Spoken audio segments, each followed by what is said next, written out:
Bagaimana jika kita melihat berita tentang umat muslim tapi tidak ikut long march atau sosialisasi langsung bersatu dengan sahabat lainnya di suatu tempat, tapi kita masih mendakwah lewat desain quotes? Apakah itu bisa dibilang tidak peduli pada agama Islam? Dan bagaimana jika tidak ikut sosialisasi dakwah tapi ikut mendoakan? Bagaimana Ustaz? Tidak ikut di lapangan tapi ya, jazakumullah, masya Allah. Ini pertanyaan berat dari sahabat, dari ukhti kita, dari sahabat Teras Dakwah yang dirahmati oleh Allah. Kewajiban kita untuk mendakwahkan agama Allah sesuai dengan kemampuan kita. Yang bisa dengan lisannya silakan dengan lisan, yang bisa dengan hartanya silakan dengan hartanya, yang bisa dengan tenaganya membela agama Allah silakan bela agama Allah dengan tenaga. Lalu kemudian saya sebenarnya pingin Ustaz, tapi yang kemudian saya cuma bisanya doa. Kata Rasulullah, jangan remehkan doa. Ad-du'a silahul mu'min. Satu sisi memang ketika mencegah kemungkaran paling selemah iman adalah doa. Selemah-lemahnya iman ketika mengingkari kemungkaran adalah dengan berdoa semoga Allah segera menghilangkan kemungkaran ini, semoga Allah segera menurunkannya. Tapi jangan lupa juga bahwa di hadis yang lain Rasulullah menjelaskan kepada kita bahwa senjata di antara senjata hebat bagi seorang mukmin adalah doa. Lihat ketika Yunus ibn Matta sudah putus harapannya pertolongan kepada makhluk, sudah nggak mungkin ditolong sama makhluk. Kenapa?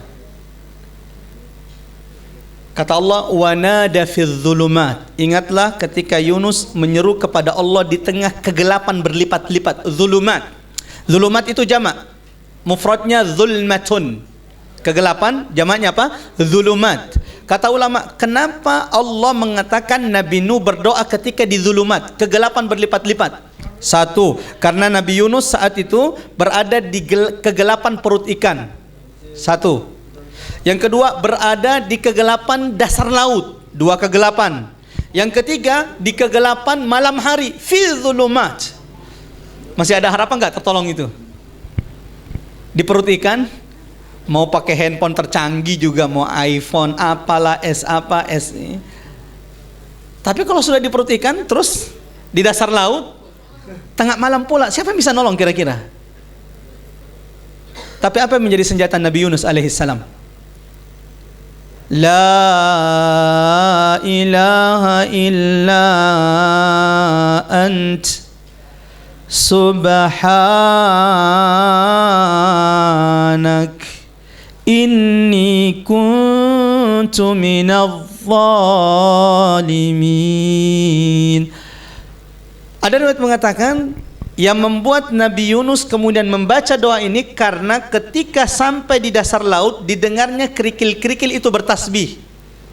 Didengarnya batu-batu kerikil-kerikil dasar laut itu bertasbih. Maka dia panjatkan doanya, la ilaha illa anta subhanak inni kuntu minadh zalimin. Yang kata Allah, falaula an kana minal musabbihin. Seandainya Nabi Yunus bukan termasuk orang-orang yang sering bertasbih, la labitha fi batnihi, maka dia akan terus berada di dalam perut ikan sampai kapan? Ila yaumi yub'atsun, sampai hari kiamat. Tapi apa yang menyelamatkannya? Doanya.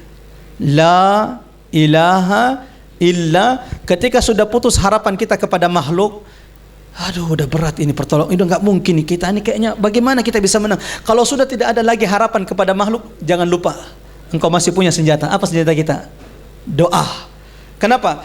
Jika senjata yang kita miliki ini bisa menembus musuh, maka doamu bisa menembus arsy Allah subhanahu wa ta'ala. Maka jangan pernah putus asa. Ketika sudah tidak bisa berharap kepada makhluk, ingat kita masih punya satu senjata dahsyat. Apa itu? Doa yang menyelamatkan Yunus ibn Matta. Yang ketika beliau baca doa ini, dalam doa disebutkan tiba-tiba malaikat mengatakan, ya Rabb,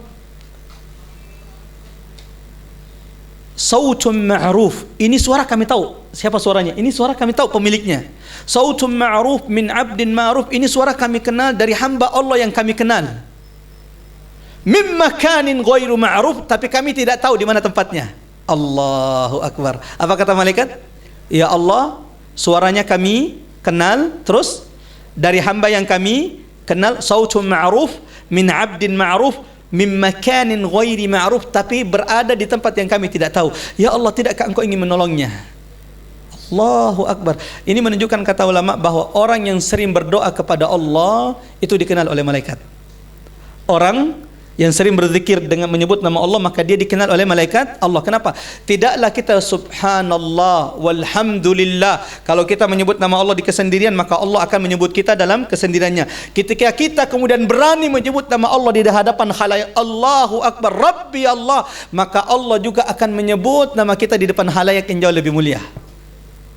Sehingga orang yang sering berzikir itu dikenal oleh malaikat. Sehingga ketika nanti jasadnya, dalam doa disebutkan orang mukmin jika mati, ketika nanti ruhnya diangkat ke langit, tidaklah ruh ini melewati manusia, melewati sekelompok malaikat, lalu malaikat bertanya, man hadhihi nafsut thayyibah, siapa jiwa yang baik ini? Lalu dikatakan fulan ibn fulan, jiwa yang baik ini adalah fulan bin fulan atau fulana binti fulan. Kami kenal orang ini karena dulu sering disebut namanya oleh Allah Subhanahu wa taala. Oleh karena itu saya ingin bilang kepada ukhti kita, jangan abaikan doa. Walau dalam keadaan mencegah kemungkaran, ini adalah selemah-lemahnya iman, tapi ingat satu sisi bahwa doa ini menjadi senjata terakhir kita, dan sungguh dalam kisah-kisah disebutkan banyak kemudian menjadi contoh teladan bagaimana kisah menjadi penyelamat bagi para nabi dan orang-orang saleh yang terdahulu.